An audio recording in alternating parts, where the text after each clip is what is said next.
Melbourne brought effort and looked every bit at home before the Lions pinched a last-minute win. Fremantle shocked the Swans by a point and jumped into the top four. GWS may have blown their finals chances. Geelong and Port both get a lifeline. Gold Coast wins at home yet again, while Supply strangely couldn't overcome a deficit. All that and more on this episode of Ankle Sore. And hello and welcome to another episode of Ankle Sore and our review of round 16. Make sure to hit the subscribe button, and while you're at it, go ahead and hit the bell icon so you get alerts when we have a new episode available. So as you can see, there's only two of us today. Vito is ill and I'm unable to join us, so get better soon, Vito. Yep, he's a sick little boy at the moment, isn't he? Yes, yep. But it is what it is, and it gets us all. Unfortunate. It's got us all in the end. It's got us all, yeah. I've got a bit of a sniffles, and you'll probably hear in my voice I'm a bit, nasally, but that's all right. That time of year. Anyway, let's get into it. Friday, 7:40 at the Gabba. It was Brisbane, 11:20, 86. Melbourne, 11:15, 81. In what was a messy, strange game of football, but I couldn't take my eyes off it. You said strange, and that's exactly what it was. It was strange. But could you not take your eyes off No, it as you're well? right. You're right, because Melbourne came to play, right? They did. clearly need to win that game, but they really want to, and we heard Brian Taylor saying he watched Clayton Oliver for an hour in the warm-ups, which Yes, who warms about up for Brian an Taylor. hour? You didn't watch him for an hour. No, he's a clown. He's a clown. There's a couple of things we'll talk about Brian Taylor making comments. Absolutely. But it was weird because it was kind of like Melbourne gave everything because, a few players out and that sort of thing. And Brisbane was kind of like, we'll just wait until it started to get out of hand. Then they kind of woke up and fell over in the end, It was like a slow train coming for me. Yeah, it was. It was like, Brisbane will win this. Yeah. And I didn't know they were going to win by 5 points. 5 points, yeah. But I just saw, it was like a movie where you knew the ending. Yeah. Melbourne blew some chances in that last quarter, like Langdon missed a goal. Pickett was sensational. He was, wasn't he? 5 goals. Brisbane, 5 goals. But Brisbane missed a few too. Brisbane, like Hipwood's handball, 100 miles an hour forward. Charlie Cameron dropped a chest mark in the goal score. Dano missed a crucial set shot. Yep. But in the end, McCluggage nails the drop punt from the boundary. From the boundary, I know. And then the deliberate by Bullen, which was there, obviously. I thought it was there. I had a couple of Melbourne supporters text me and say they thought he was tripped. No, I mean, Melbourne supporters. Yeah, there's not many of them. I don't know any. They're all at snow at this time of the year. But, that's probably why. But, they said they were livid. Literally, they were the words, livid, right? And they said he was tripped. What? Yeah, I didn't think so. No. I think he tripped himself. But anyway. No, it was a rugby try. It was, wasn't it? It was a good one. It was ridiculous. It cost them the game. It did. So where do you see Brisbane and Melbourne at? I know Melbourne's got they got West Coast this week, but we'll talk about that. But it's not a I think the 8 is it's set. I think the 8 teams now in are the teams that Brisbane can't do any damage. I thought before the game leading in that Brisbane, if they win this solidly, then I can make a claim that they might do damage. Well, one of the stats they didn't like pressure. They didn't. The last 5 weeks, they've kicked over 110 points or something. Yeah. Which is big. I mean, they kicked 11-20. They kick straight. They'd probably kick another 100. Well, if they kick 20-11, it's a whacking. It is, isn't it? Yeah. So, maybe... Melbourne didn't exactly... No. They didn't kick a goal last quarter. No, again, for the second week in a row. Wow. Second week in a row. That's big. Yep. But anyway. Saturday, 1:45, Marvel Stadium. And that was North Melbourne 9-6-60, losing to the Dogs 11-11-77. Relatively low-scoring game for Marvel, wasn't it? It was I won't say ugly game, but it was a weird game. Like North kicked 3-1-19 in the first. Yeah. And it was close, and they didn't score in the second quarter. And the Dogs got out to, 40 points? 40-odd points. And North reeled them back in to the point where they literally had a couple of chances. To get closer. Yeah, like they missed 2 or 3 goals in that last quarter. And probably wouldn't have won, but just to make it a bit interesting, you know. But, geez, I'm going to give North credit. They don't give up anymore. Well, that's what they were unfortunately doing because they didn't have the ability to go the distance. Now they're sort of going somewhat of the distance with teams. Yeah. But they need to win a game of football soon. They do, but, geez, Bontempelli best on ground. He was. Unstoppable, well, because he had a sore back. Yeah. Last time he had the flu. Yeah, every time he's sick, he's like Michael Jordan. But really, like, we haven't had a chance to speak to Vito about the wash-up of this, and No. maybe we can get him to have a chat about it in the upcoming episodes. But, North are going well. Are the Dogs, what about the Dogs? Are they... Oh, look. That wasn't convincing. It wasn't, but did it need to be? Like, Probably not. Yeah, I get that. Yeah, I've had a few good weeks. 4 points is important for them right now, Yep. I don't know what to make of the Dogs. I think they're playing okay. I think this says more about North, because they could have got trounced. Yeah, they could have. Yeah, they could have. Because the Dogs have trounced some sides this year. They have, So I think it says more about North just not giving up, and lucky he didn't kick a goal, and they kicked 9. No, kicked goalless. Just kept goalless. He was poor. He was beaten, but I just feel like Jones killed him. He killed him, but he gives up too easy, Nick Larkin. He does. I don't like he goes to ground. Anyway. The other Saturday game at the same time was at the SCG. Sydney 14-98. Fremantle 15-99. Fremantle jump to third spot. 100 Nuggets is looking... You got that hunger for it? I haven't got the hunger for it. Let me tell you. They were 6 goals up, Freo, and then Logan McDonald had that shot after the siren, which was a really ordinary kick, wasn't it? A really ordinary kick. He's an ordinary player, let's be honest. We've said it. He's ordinary. So that broke Sydney's 10 in a row, wasn't it? Yeah, and I'll say it here, round 16, Sydney will not win the premiership. I'm not going to declare anyone, but after what I saw yesterday, because Goulden did nothing, Heaney did nothing, and Warner wasn't exactly scintillating. Well, you did say, was it you or Vito? Oh, it was Vito. Yeah, Vito said, and it's true. Said if you can shut those three out, the game's over. And I know it was only a point in it, but the Freo had them by the neck for a lot. They did. For long periods of that game. They absolutely did. But there's just something about Sydney, and it's those 3, like what Vito said, those 3 that just shut them down. They're in trouble. Yep. And look what happened. And look what happened. Even though it was a point, but anyway. Fremantle, thoughts? They're not a top 4 side. They're just not in, but they're certainly a final side. Yeah, I think they play finals now. Dare I say it? They kicked 15 goals. Like, they've beaten Sydney in Sydney. You can't ask for... No, you can't ask for much more. But it's their midfield settled. Their defence was solid. Yeah. They scored. And without Alex Pearce too. That's right. So I don't know how much damage they'll do. And look, it's a long way out still. It's a long way. Yeah, it's a long way out. I don't know if they're going to finish in the top 4, but who does take those 2 other spots? I don't know. Because they're all falling over, aren't they? That's right. But anyway. Moving on to the twilight game at People First Stadium, Saturday afternoon. Gold Coast 14-17-101. Collingwood 13-12-90. This had the marks of a Collingwood comeback for a Groundhog Day victory. For good portions, didn't it? It did, and everyone thought that they'd do it. It's funny, one of the commentators said Collingwood got in front with about 5 or 6 minutes to go. Was that DeGoey's kick from the boundary? Yeah, the boundary, great goal. It was good goal.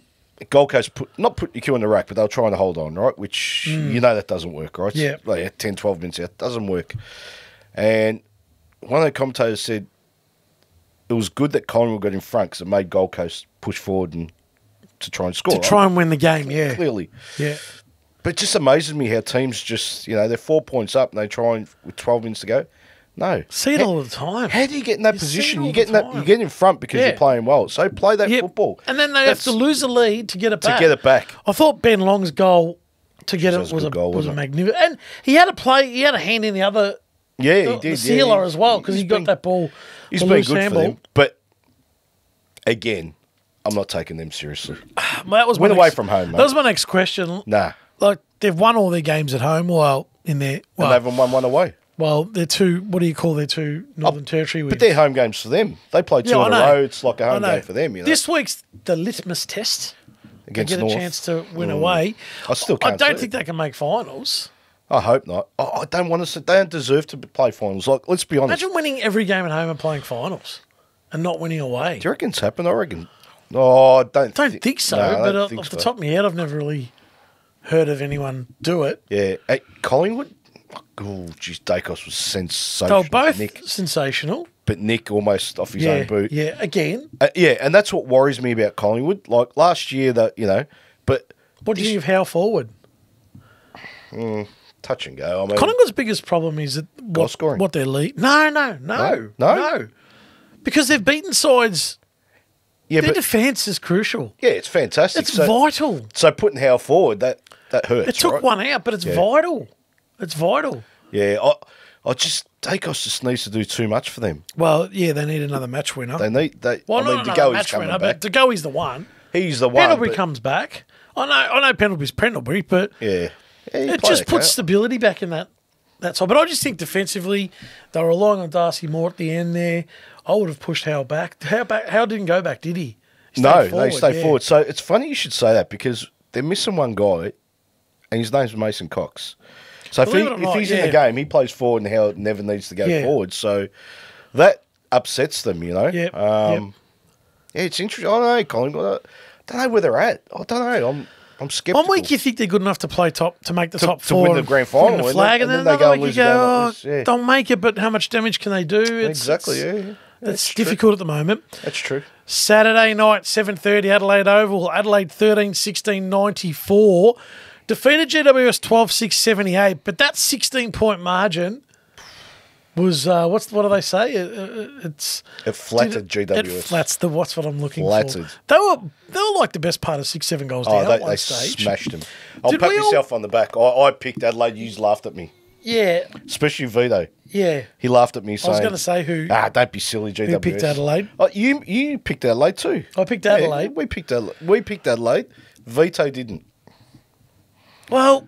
GWS are broken. They're finished. The season's over. It's over. They might miss. No, what do you mean might? Well, we discussed that in the intro. They cannot possibly play finals. How? How do they make it? I'll tell you why they can't. I don't know how they make it. But last week I said they needed to win 5 more games. They've lost 1. With the remaining 8. There's now 7 games left, and now they've got to win 5 of the last 7. Yeah, they're in trouble. So I can't see them on that performance or last week's performance, how they can win 5 more games of footy. No, I can't either. And 13-16, they trounced them, Adelaide. Yeah, they only had 18 shots and kicked 12-6. They trounced them. How good was Isaac Rankin? Your mate? My mate. I told you he's going to be one of the best top 5 players in the AFL come next year. I still can't help you. Good footballer. I said next year. Yeah. Give him a good footballer. He made them look silly. Yes, sir. He was good. He was good. Okay, fair enough. Same time in Melbourne at the MCG, Geelong 16-9-105, belted Essendon 9-6-60. This was a strange game of football. Strange. It was tight and it was good to watch. And then there was a little bit of, not a little bit, but there was a moment of madness for 15 minutes where the umpiring was... Yes, say it. Be honest. I'm not saying they all weren't there, but for Essendon supporters and Geelong, the game was controlled by the umpires. Yeah, it was.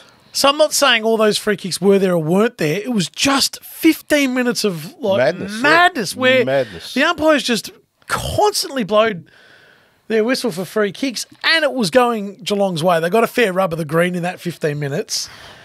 And that's what broke the game. It did. Yeah. So how do we dissect that?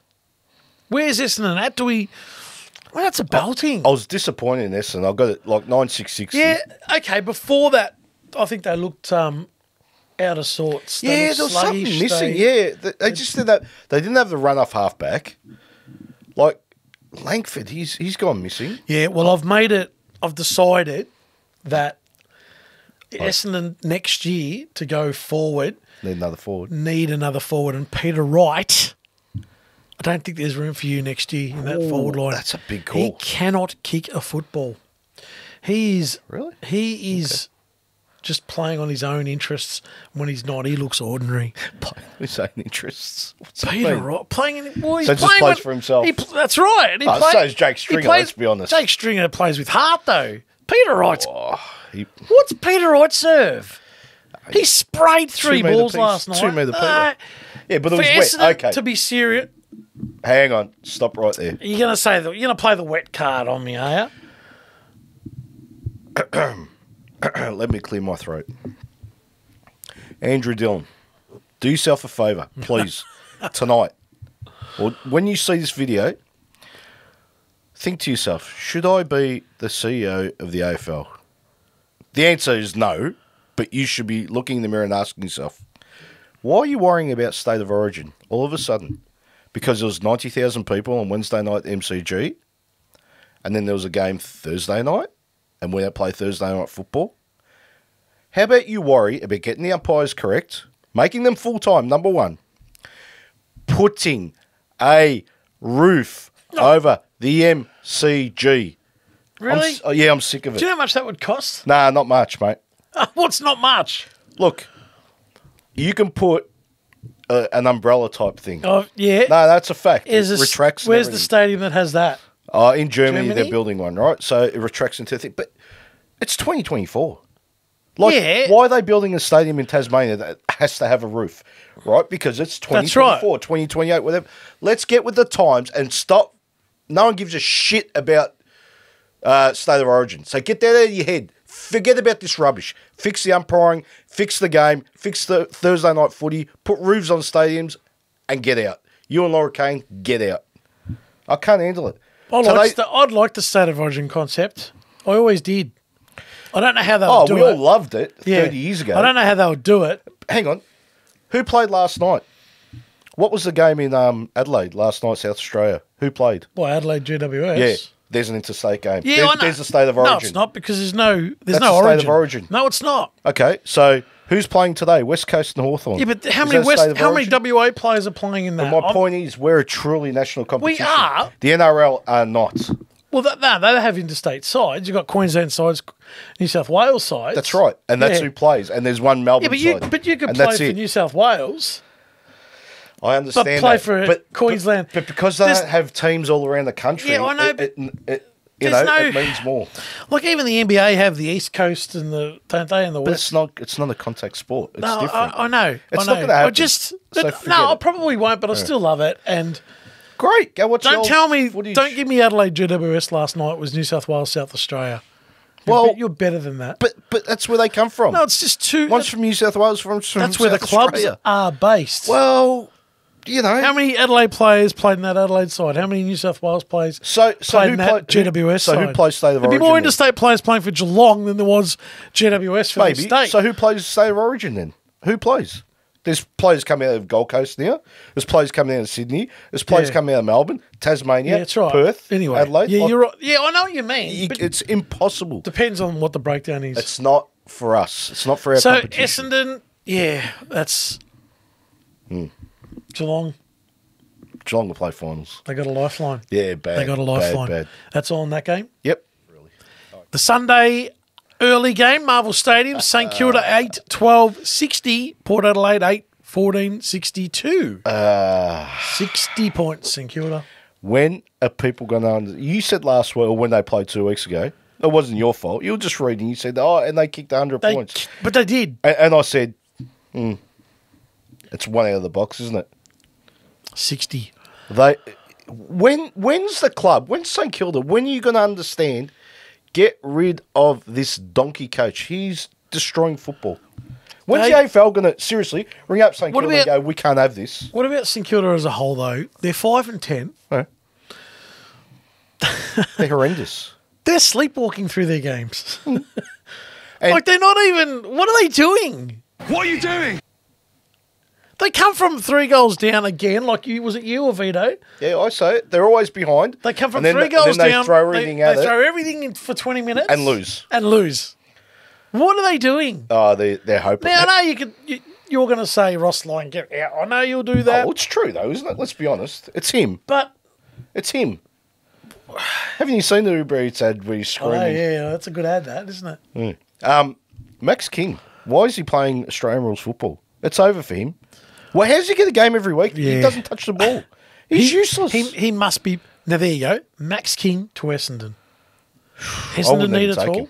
Yeah, but I know what you're saying. But St Kilda, it's enough. 6 years of him, he's done nothing. He's amounted to nothing. Yeah, he's got to move on. Yeah, he's got to move on. Kane Corn said he looks unhappy. Well, if you're not touching the ball, I suppose. But yeah, how would you feel playing in that side? Oh, Well, when you kick You'd an want 8, out, 12, wouldn't you? 60 Yeah. and you're a 70-goal forward, Yeah. you are, aren't you? Yeah. 70-goal forward. Yeah, potentially. Potentially. Well, his Then brother's doing okay. You're not going to get much out of 8 goals a week. It's bad, isn't it? And Port Adelaide, Ken Inkley was pretty emotional after the game. He was, but he is every time they win. Yeah, He is every time they win. Ken. Coach out this year Hasn't and then saved you, move on. mate. Hasn't saved you. Go away. 62 points. You won by 2 points. You're very lucky in the end, right? Let's be honest. Can they play finals, Port Adelaide? They might sneak in because they've got enough. I said games last in the week bank. no. Yeah. I still stick with it. I picked St Kilda this week. No, I didn't. Even though I forgot my tips. Completely. Completely. Every week, every day this week. Oh, well. Had a chance for a reprieve and couldn't do it. Oh, well. The afternoon game, Richmond 10-10-70, lost to Carlton 20-11, 131, 61-point flogging. Run of the mill. It was, wasn't it? It was even for a quarter and a half, the first quarter and a half, and then Carlton, they must have said enough of this. Well, half-time was only 12 points. Yeah. But Carlton were a little bit scratchy, weren't they? Yeah, they were scratchy because I don't think they... I mean, they could have been scratchy the whole game and win by 18 points, right? Let's be honest. They posed no threat, Richmond, unfortunately. No, they didn't. So, in the third quarter, they just piled on 6 goals in like 5 minutes and that's it. That's all they had to do. And it's funny because Brian Taylor... Your mate Brian... When are they going to remove him? Well, it won't matter because next year we have a choice. Anyway, he said something that I have been going on about for years. So they took Curnow off with 3 minutes to go. Wow, yeah, the game was still in dispute. 3 minutes, was it? I would have taken him off for the whole last quarter, right? They took Walsh off, they took Sard off, whatever. And he's like, oh, why don't coaches do that more often? Why don't they? Like when it's 50 points, the difference, why there's don't no they? chance. That's a fair point. Like, really, is this game going to win you a premiership? This Richmond game, right? But Charlie going down or... I agree. Or Walsh, or, one of your better They players. do it at local footy a lot. We do it a lot. We always do it. In the proper sports, they do it. But, yeah, you're right. Basketball, what were you going to gain from you- Charlie Curnow playing the last... And Walsh was sore. Yeah, they're all... I mean, So I'm not really sure. on a cold day too, you get a bit sore, right? She was just cold. Rest them. Mate, I remember Ross Lyon once. I'm going to give you a pat on the back for once. Jeez. Right? So in his first stint at St Kilda... Where they kicked 100 over 18 times in the year. No, nothing to do with 100 points. But there was a finals game. It was at the MCG, and he had 5 on the bench with about 5 minutes to go. Yep. Because I was 60 points up. Right now, who cares if you play? Yeah, There's no rule that you have to play with 18, right? Yeah, I remember that. What? Only bad things can happen when you're 10 goals up, right? Let's be honest. So that's true. Yeah, should do it more often. But anyway. And Sunday afternoon twilight game at Optus Stadium. It's half-time in perfect conditions, and it's West Coast 2-6-18, trailing Hawthorn 5-5-35. Interesting game this. If Hawthorn 2-6-18. Yeah, in perfect conditions. It was a nice sunny day there, wasn't it? Perfect. If Hawthorn can win this, and they look like they probably will. They're on 32 points. We'll talk about next week's games. All right, okay. Next week. All right, we'll give you we'll put up the full score after the game. Well, there you have it, our review of round 16 in the books. Let us know in the comments what you thought. We'll see you in the next one.